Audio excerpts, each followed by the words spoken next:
Well, after watching NXT Deadline last night, to say the least, I feel like that show is a trillion times better than whatever one of the big four, big five pay-per-views, or PLEs for WWE produced last Saturday night. Because, ladies and gentlemen, this premium live event was not premium and not good whatsoever. So much so we don't need the War Games match stipulations for a very, and I mean very, long time. What is going on, everybody? Welcome to episode Lucas Eon Productions on YouTube, which finally your WWE Survivor Series 2025 review.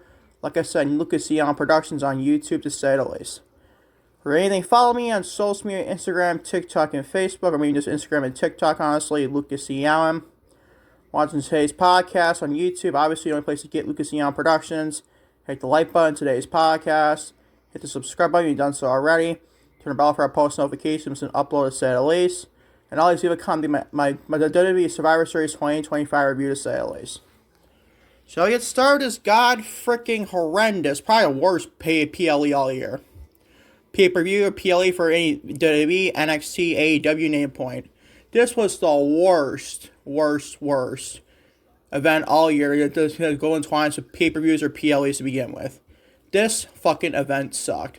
Outside of Dominik Mysterio and John Cena, what they produced, this show was nothing. There was nothing else good. Nothing else good other than that, to say the least. We're going to discuss it all, including two War Games. This is not even one of the War Games matches. That's how bad this event really was. We're going to discuss it right now. AJ Lee, Rhea Ripley, and Iyo Sky, Flair, and Alexa Bliss defeat Becky Lynch, including AJ Lee did another Blackwood, and Becky Lynch tapped out again. Asuka and Kairi Sane reign defend WWE Women's Tag Team Champions. Lash Legend and Nia Jax to start the show in the Women's War Games match. A big fat say. Why the fuck did this need a War Games? You could have done the same damn thing in a traditional 5v5 elimination style Survivor Series match with this. Could have done that. No, instead, we get a War Games match with no fucking 1 ounce of fucking bleeding at all in this match. Usually people like to slam AEW amount of bleeding. I understand that. I mean, I slam into a point to it. Unnecessary bleeding in that match. But this is a War Games match. I know we had in the main event, I believe, a couple of people like Cody and Drew, but still. For the women's match in the inside of a fucking cage, steel structure, whether it's a steel cage, Hell in a Cell, or War Games in general, Punjabi prison, you fucking knew they were decided to bring that back, please don't, but God, no, at all. But still, you get the point. Like, there's no 1 ounce of fucking bleeding in this match. And this is inside of a fucking cage, where blood should already be bleeding already. Really should be. This is the complete opposite between AEW, where AEW bleeds, a lot of people bleed a lot for unnecessary circumstances, too. Whereas WWE doesn't bleed at all, barely. But literally, they like to honestly proceed it to a point, but this is a fucking War Games match. You'd think to be bleeding in this match. They had it in the main event for the men's match, why not the women? They had it for a women's blood and guts match. The fuck are we doing, bro? It goes to show how much we didn't need War Games matches this year, regardless for the women or men at all. At least the men made a little bit more sense. Even they didn't need a men's War Games match. They didn't need that either. The War Games should have been this year's NXT or not even taking place this year, period. This is the fact. Who needed to see? And by the way, Becky Lynch tapped out again to the Black Widow.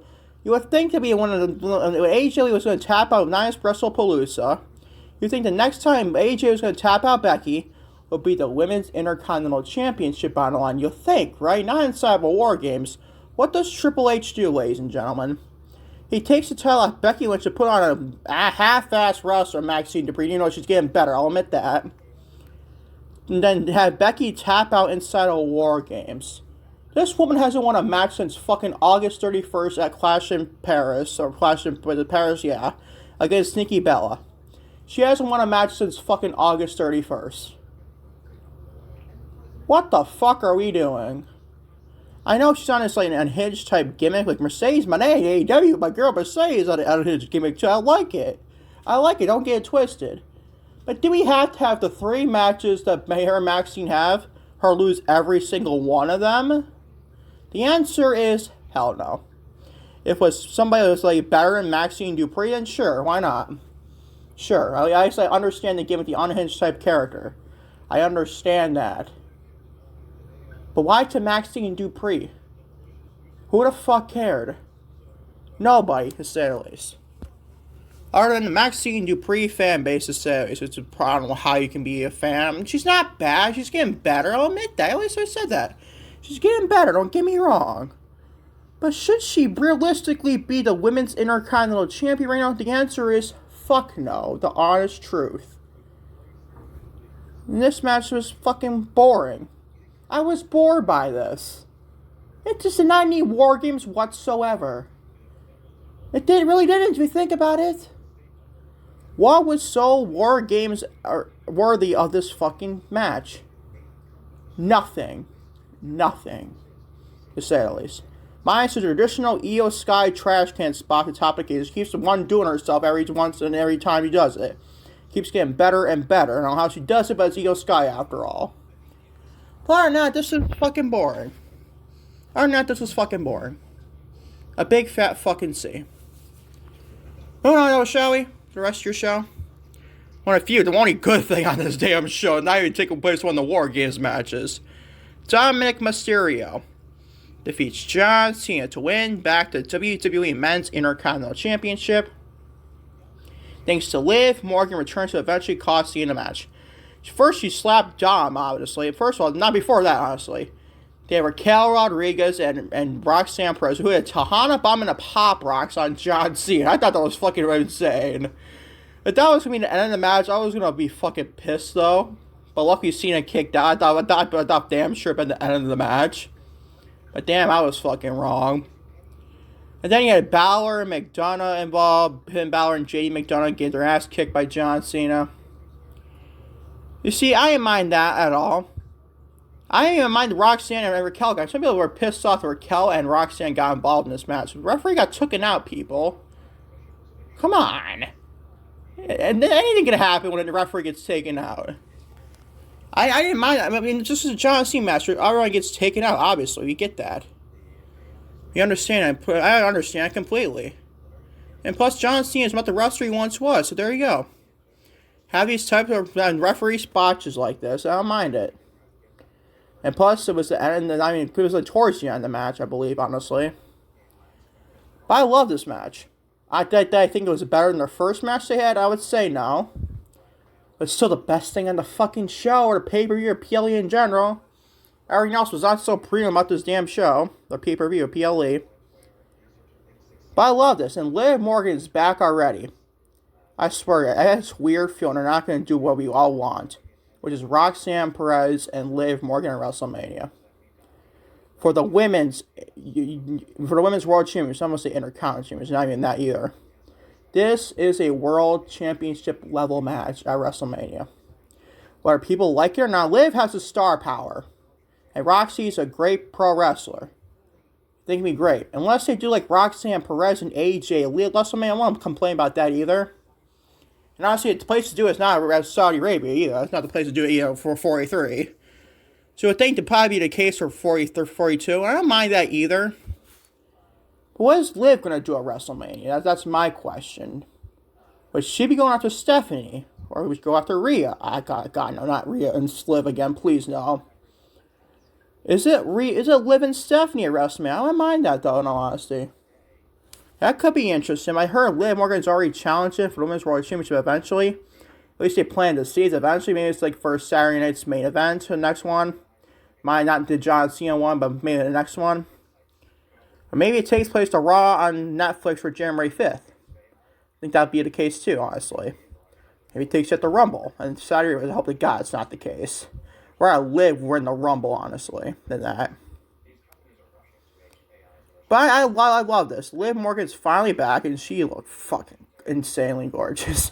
I love me some Liv Morgan, people. What do you want me to say? She is freaking great. It's great to see her back, and great to see her back in the Raw Women's division. Eventually, probably be a opponent for Stephanie. Eventually, you know what's going to happen in Stephanie's reign. Now it's the last match, or the one for any matches next. I don't know. We'll find out what that to say at least. Maybe it's both. Maybe she fails the first one, wins the Rumble, and then she could eventually take Stephanie's to WrestleMania. Wouldn't mind that either, to say the least. But this match is freaking great. I love this. This is the only match I enjoyed on this whole fucking card. I am not joking with you. And by the way, Liv Morgan pulled the John Cena Elimination Chamber this year when she hugs. First of all, she slapped Dominik. I thought for a second she was like, "Whoa, she's turned on Dom." No way. And lo and behold, it was a gold plan to have John Cena get low blow ultimately by Liv Morgan and pulled a John Cena to Cody Rhodes Elimination Chamber in Canada, Toronto, Ontario, Canada. And lo and behold, Dom and Liv are back together still as well already. But I love this. And plus, you didn't need John. If it was always, by the way, Gunther already won the last time it's now term. We'll discuss that in the SmackDown review eventually. But you don't need Gunther and John Cena for the Intercontinental Championship in Cena's final match. You don't need that. That was not good. That did not need to happen. You don't need a Gunther title, an IC title run right now at all. But at least not anytime soon, to say the least. At least not that. But I didn't mind that. I don't mind Gunther and Cena taking place at Saturday night's match. Actually, it's the best match you could do. The last time it's not a tournament. And I love this. I love the match, Dominik and Cena. I loved it. I thought it was freaking very... Not that it was great as our first match on paper, but definitely a very good match to be honest. But definitely the best thing in the fucking PLE. It's not even close, honestly. It's great to see Liv Morgan back as well. It gave us an A- by fucking far. The best thing on this whole premium live event, to say the least. Moving on to something I hate sharing as an avid Stephanie Vaquer and Nikki Bella as well, fan man myself. But this match, you would think that Cena and Mysterio would take place. I would flip flop the other two matches between Cena and Dom and Stephanie and Nikki for match placements. Even Nikki Bella said her herself on her podcast. She got heat from, I don't know, fucking reason, honestly. Stephanie Vaquer, the reigning defending WWE Women's World Champion, defeats Nikki Bella to retain the WWE Women's World Championship. This, my friends, is an overall grade of C-. I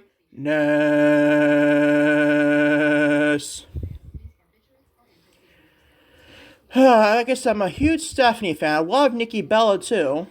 She looked lovely as well. The woman doesn't fucking age at all. Age like fine wine, if anything. But my fucking god, bro, this match was not the greatest. And this was oddly fucking placed. Like, you would think this would take place after the Women's War Games match. Not after Dominik and Cena, when you had a returning Liv Morgan on that show. You would think that would be following the War Games match, this match, right? No, what did they do? They put Cena and Dom in the second match of the show after the Women's War Games match. And then you put Stephanie and Nikki in like the punching bag spot, basically. First of all, the feud is not that hot to begin with. And I'm not saying as avid Stephanie Vaquer and Nikki Bella fan myself. I am saying that in all love. But Triple H did not do this any feud any fucking favors. He really didn't. What did he do was so good for this fucking feud? Nikki didn't want to win one single match following her heel turn on Stephanie when Stephanie retained the title against Raquel Rodriguez on Raw. She didn't do anything, and no matches involved for her get a championship match. No wins, no nothing. Ultimately, one beatdown pro, and that was basically it. Or two. Was it two? One or two after the heel turn. Oh my god, man. What are we doing? It's not good. You can't blame Stephanie. You can't blame Nikki. If you are blaming Nikki for some stupid reason, you blame the head of creative, the chief content officer, Paul Levesque. You don't blame Nikki. You don't blame Stephanie. Stephanie's her reign she's having right now is not her fault. That is on Creative's fault, Triple H. He has done nothing with Stephanie as the Women's World Champion following her great match she had when she won the championship from Iyo Sky WrestlePalooza. One of the few only good matches on that show. Like, dude, what the fuck are we doing? Like, oh my goodness, bro. The match didn't do it, then it was not any good. The Devil's Kiss on a announce table, like, come on, bro. You're using Stephanie basically for the freaking, like, the sick demographic for the men, where they want to, like, simp for Stephanie Vaquer. I know Stephanie's a gorgeous woman, don't get me wrong. I love me some Stephanie Vaquer. She's gorgeous well, but so is Nikki. So is Nikki. But that's not what we're fucking here for. We're here for the women's professional wrestling. You can be like an ugly person. I don't even think you're gorgeous at all, but still, you can be that, and you still come down. If you're a great professional wrestler and you're a great storyteller, you're great, and as well as a professional wrestler, you'll be fine with me. It doesn't matter what you look like at all. It really doesn't. So seriously, what the fuck are we doing here, bro? This was not a good match. I felt so sorry for both Stephanie and Nikki. They couldn't have done anything in this match to make me care. And I love both women to death. Huge Nikki Bella fan. You know, I take a lot of flack for being a Nikki Bella fan. But still, but I think she at least tries. Is she perfect? No. She's not. Might be perfect looking, but still. That's not what we're here for looks and professional wrestling, people. We're here for the wrestling and the storylines involved. And this did not nothing for it. I felt sorry for both women. I really did. I feel sorry for giving them a C-.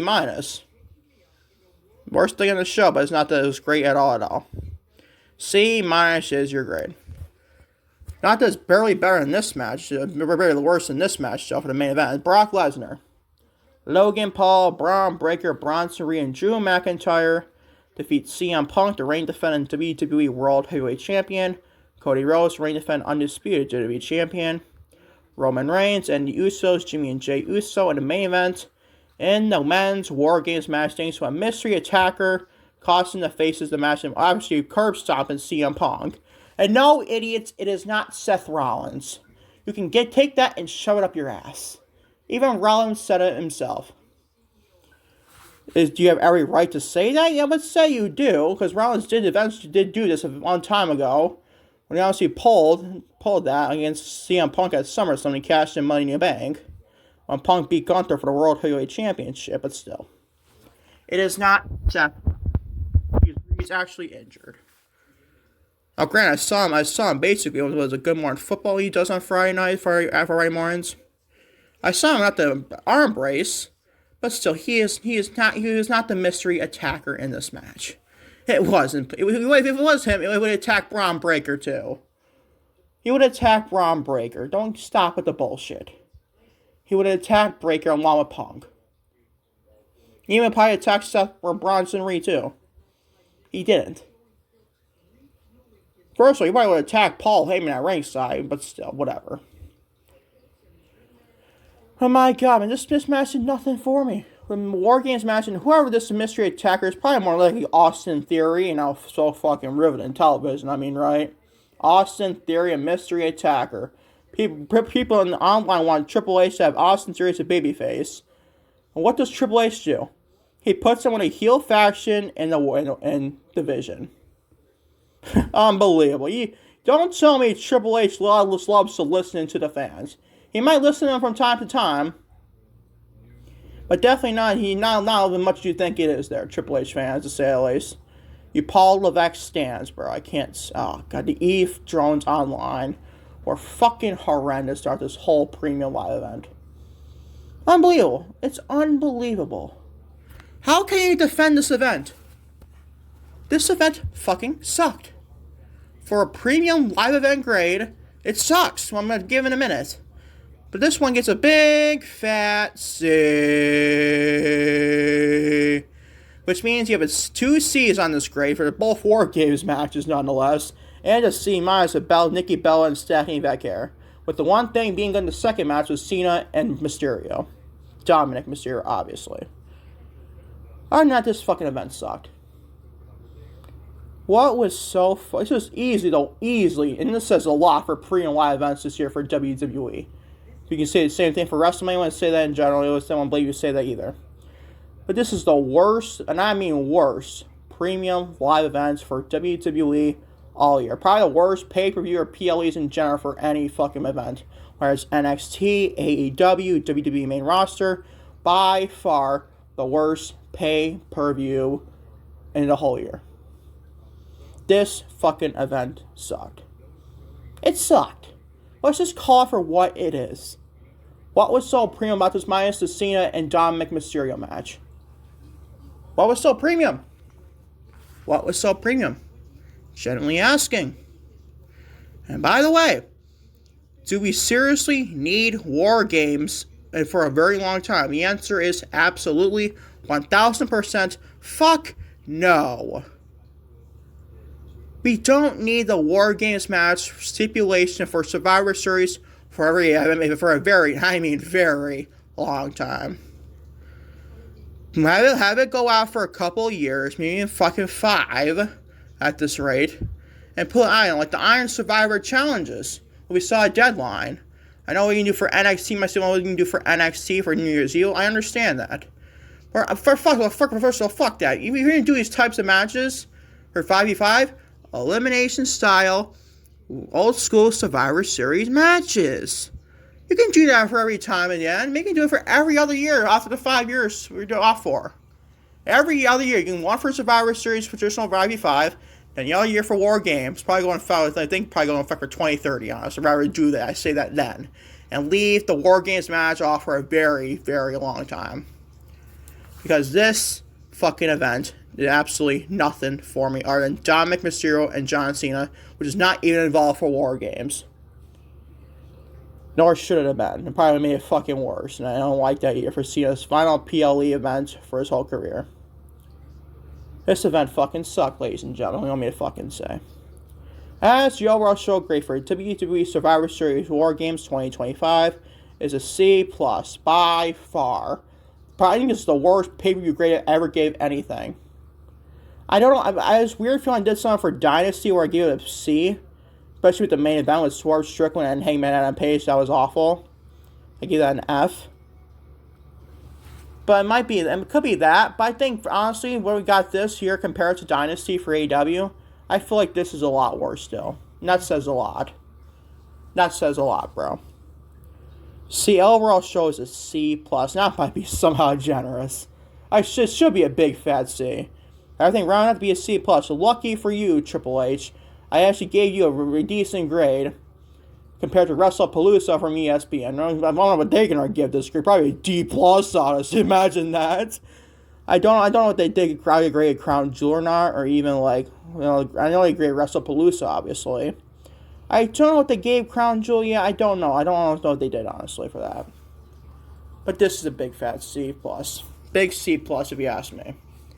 That is your WWE Survivor Series 2025 War Games review on Lucas Eon Productions on YouTube, to say the least. Thank you all for watching Lucas Eon Productions on YouTube for your WWE Survivor Series War Games 2025 review. Like I said, Lucas Eon Productions on YouTube. Today being your Sunday, December 7th, I believe. No, wait, no. No, yeah, it is December 7th, because tomorrow is the 8th. I don't like doing podcasts on Sundays. The reason I did this because I want to do originally the Survivor Series review stream right now on Saturday yesterday. But I was just very cold, very unproductive, honestly, in my podcast and content creating days. Honestly, I was very unproductive this Saturday. So I ain't gonna lie to you.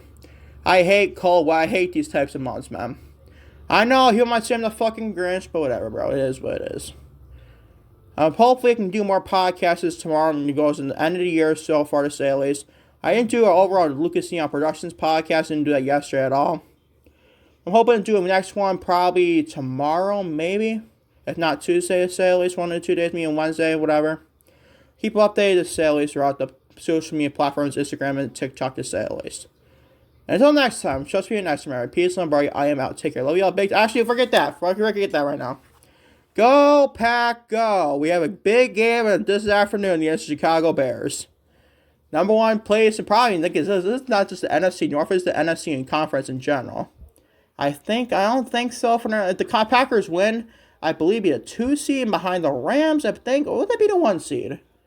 I don't. Either way, it's for mine. It's definitely the NFC North. Whoever wins this game probably wins the North, in my honest opinion. Unless the Lions get their shit together. But then again, you got swept by the Packers. So enough football, I'll say at least. Until next time, trust me next time. Peace and love, right? I am out. Take care. Love you all big time to say the least.